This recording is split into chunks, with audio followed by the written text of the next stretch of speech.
যখন এই মামলা 2011 সনের রায় হলো, সেই রায়ের ট্রায়াল কোর্টে যিনি বিচারক ছিলেন মোতাহার হোসেন সাহেব, তিনি কাগজপত্র দেখলেন কিছুই নেই জনাব তারেক রহমান সাহেবের বিরুদ্ধে, যে কারণে জনাব তারেক রহমান সাহেবকে বেকসুর খালাস করে দিয়েছিলেন। আর সেই বেকসুর খালাসের জন্য শেখ হাসিনা ওয়াজেদ তার যে রিভেঞ্জ নেয়ার সেইটা পারলেন কিছুটা মোতাহার সাহেবের উপর। এই খালাসের জন্য মোতাহার সাহেবকে দেশান্তরী হতে হয়েছে আনফরচুনেটলি।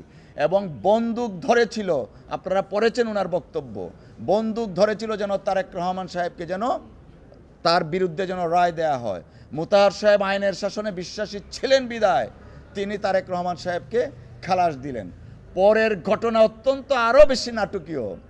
আমাদের এই পাক ভারত উপমহাদেশে ট্রায়াল কোর্টে অ্যাকুইটাল অর্থাৎ খালাসের এগেনস্টে হাইকোর্টে এসে আপিল করে সংখ্যায় খুব নগণ্য।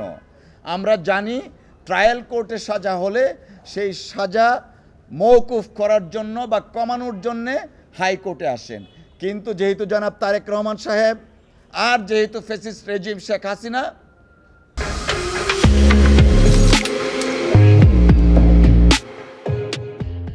তাই শেখ হাসিনা কি করলেন, পলিটিক্যাল স্কিমের অংশ হিসাবে তারেক রহমান সাহেবের বিরুদ্ধে দুদক, যেটা বিএনপি দমন কমিশন বলতো, দুদককে দিয়ে আপিল করালেন। আপিলটা শুধুমাত্র করিয়েই ক্ষান্ত থাকেননি, এমন একটা কোর্টে দেয়া হলো যে কোর্ট আইনি প্রক্রিয়ায় আপিলটা শুনে নাই, সম্পূর্ণভাবে রাজনৈতিক স্কিমের অংশ হিসাবে জনাব তারেক রহমান সাহেবকে আনফরচুনেটলি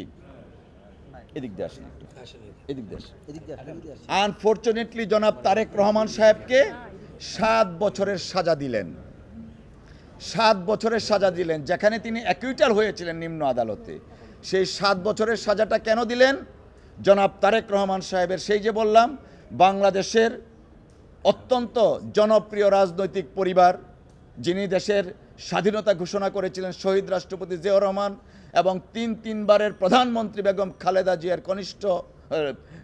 জিয়ার বড় সন্তান, যিনি জনাব তারেক রহমান সাহেব বিএনপি নেতৃত্ব দিচ্ছেন, তার ইমেজকে ক্ষুণ্ণ করার জন্য 7 বছরের সাজা দিলেন out of a political scheme.